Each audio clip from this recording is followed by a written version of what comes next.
દોસ્તો તો આજે હું તમને ફરવા લઈ જઈશ પાડોશી દેશ નેપાળની રાજધાની કાઠમંડુ। તો ગુજરાતથી અમે નીકળી ચૂક્યા હતા નેપાળ તરફ। થોડા કલાકોની મુસાફરી બાદ અમે પહોંચ્યા કાઠમંડુ। સામાન્ય રીતે લોકો કાઠમંડુમાં પશુપતિનાથ મંદિરના દર્શન કરીને જતા રહે છે। અમે પણ સૌપ્રથમ પશુપતિનાથ મંદિરના દર્શન કર્યા, પણ મારી ઈચ્છા હતી કાઠમંડુના અન્ય સ્થળો જોવાની, જેથી આવા સ્થળોએ ફરવા અમે એક મિની બસમાં બેસી નીકળી ચૂક્યા છીએ। તો અત્યારે આપણે આવી ગયા છીએ બુઢા નીલકંઠ જે મંદિર છે ત્યાં। ભગવાન વિષ્ણુને સમર્પિત આ મંદિર છે। સામે તમને જે લાલ કલરનું ગેરુવા કલરનું દેખાય છે એ જ મેઇન મંદિર છે। મેં નેપાળમાં જોયું છે કે જ્યાં જ્યાં મંદિરો હોય ને ત્યાં આવડા મોટા મોટા ઘંટ હોય। જો આ કેવડો મોટો ઘંટ છે, તો મોટા મોટા ઘંટ તમને આ દરેક મંદિરોમાં જોવા મળશે। લોકોને વગાડતા હોય છે। જો જે લોકોને માનતા હોય અથવા તો એમને એ લોકો આરતી કરવા માગતા હોય, દીવો કરવા માગતા હોય, એ દીવો જો અહીંયા મંદિર છે મંદિરની સામે કરી શકે છે। આ મંદિરની ખાસ વાત એ છે કે અહીંયા ભગવાન વિષ્ણુ જે છે એ સૂતેલા હોય એ અવસ્થામાં તેમની મૂર્તિ છે। તો અહીંયા એક પાણીનો કુંડ છે અને કુંડની વચ્ચે જ ભગવાન વિષ્ણુની સૂતા હોય એ અવસ્થામાં એક મૂર્તિ છે। ફરતી બાજુ પાણી છે, જાણે સમુદ્રમાં ભગવાન વિષ્ણુ જે રીતે સૂતા હોય છે એ જ સ્ટાઇલમાં તેમની આ પ્રતિમા છે। સરસ મારી મોટી શ્યામ રંગની પ્રતિમા છે। અને આ જે મંદિર છે એની બહાર લખેલું છે કે only allowed for Hindu Buddhist, મતલબ કે હિન્દુ અથવા તો બુદ્ધ જેવું બૌદ્ધ ધર્મ પાળનારા એ જ લોકો અંદર એન્ટર થઈ શકે છે, બીજા કોઈ ધર્મવાળાને એન્ટ્રી નથી।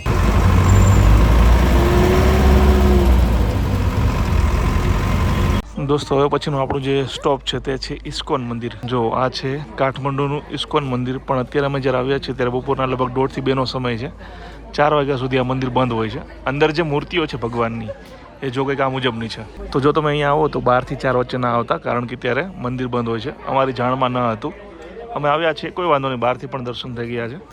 દોસ્તો એવું કહેવાય છે કે 70ના દાયકામાં દેવાનંદે જે ફિલ્મ બનાવી હતી હરે રામ હરે કૃષ્ણ, જેમાં ખૂબ ફેમસ ગીત હતું દમ મારો દમ, એ ફિલ્મ જે છે એના કેટલાક સીન આ મંદિર જે છે અને આખો જે વિસ્તાર છે ત્યાં પણ દેવાનંદે શૂટ કર્યા હતા, કારણ કે એ ફિલ્મના ડાયરેક્ટર પણ તેઓ ખુદ હતા।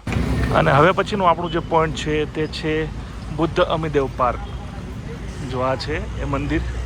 ચાલો જઈએ અને જોઈએ કે ભાઈ અંદર શું છે।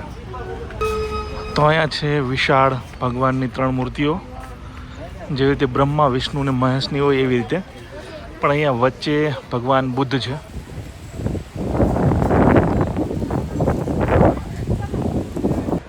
આ જે આખી જગ્યા છે એ રોડ ઉપર જ છે, કાઠમંડુમાં જ રોડની સાઈડમાં જ આ મંદિર છે, જ્યાં તમારે વાહન સાઈડમાં પાર્ક કરી અહીંયા આવવાનું હોય છે। સરસ મારો જો વૃક્ષ છે, ઠંડો ઠંડો પવન, અને અહીંયા 3 મૂર્તિઓ વિશાળ, એના દર્શન કરો।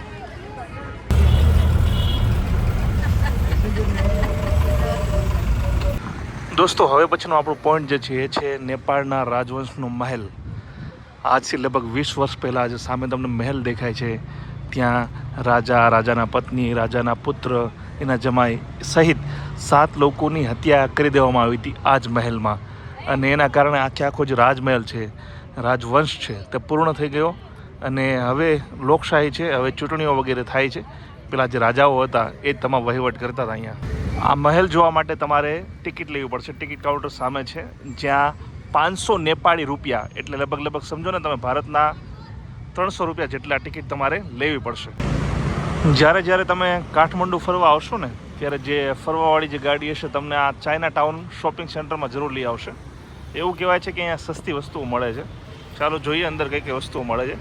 તો જુઓ સામે તમને જે શોપિંગ કોમ્પ્લેક્સ દેખાય છે ને, સુપર ફ્લોપ શોપિંગ કોમ્પ્લેક્સ, ત્યાં ચાઇના માર્કેટ નામથી અલગ અલગ દુકાનો છે, જ્યાં કપડાં છે, જ્વેલરી, જે આર્ટિફિશિયલ જ્વેલરી હોય એ વગેરે વગેરે અનેક વસ્તુઓ મળે છે। મોટાભાગે ગુજરાતીઓ જ અહીંયા આવે છે ખરીદી કરવા અને લૂંટવામાં આવે છે। કોઈ ક્વોલિટીમાં પણ ખાસ નથી। જો તમને અહીંયા લાવવામાં આવે આંટો માર લેવાનો, કોઈ વસ્તુ લેવાની જરૂર નથી। આ બધી વસ્તુઓ ગુજરાતમાં આનાથી પણ સસ્તા ભાવે સારી ક્વોલિટીની મળી જાય છે।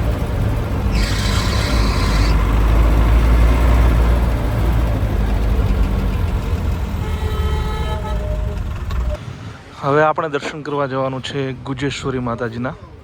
એવું કહેવાય છે કે જે 51 શક્તિપીઠ છે એમાંથી એક શક્તિપીઠ અહીંયા છે। મંદિર નદીની સામે કાંઠે છે, વચ્ચે એક પુલ છે, જો આ લોખંડનો, એ પુલ પાસ કરીશું। નદી નથી, હવે તો આ કાદવનું પાણી જ છે, એક સમયે નદી હતી, હવે તો કાદવ કીચડ જ છે આમાં। ચાલો તો જો આપણે આવી ગયા છીએ આ મંદિરના ગેટ પાસે।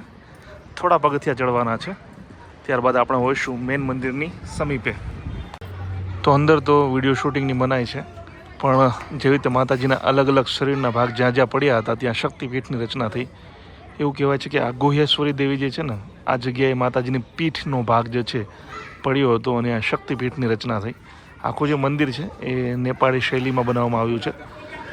મોટા મોટા ઘંટ, આ ઉપરાંત જે લાકડાનું જે છે સ્ટ્રક્ચર એ મોટાભાગનું એ છે. અને આ વચ્ચેનું જે દેખાય છે એ જ છે મેઇન ગુહ્યેશ્વરી દેવી મંદિર. તો દોસ્તો, મને આશા છે કે નેપાળના કાઠમંડુનો આ વિડીયો તમને જરૂર પસંદ આવ્યો હશે. ઘણી બધી નવી નવી જગ્યાઓ તમને આ વિડીયોના માધ્યમથી જોવા મળી હશે. વિડીયો પસંદ આવ્યો તો લાઈક અને શેર કરો, અને આવા જ વિડીયો આગળ પણ જોવા માટે અમારી યુટ્યુબ ચેનલને સબસ્ક્રાઈબ કરી લો. અને જો તમે આ વિડીયોને ફેસબુક પર જોઈ રહ્યા છો તો અમારા પેજને લાઈક અને ફોલો કરી દો. જય જય ગરવી ગુજરાત, જય હિન્દ.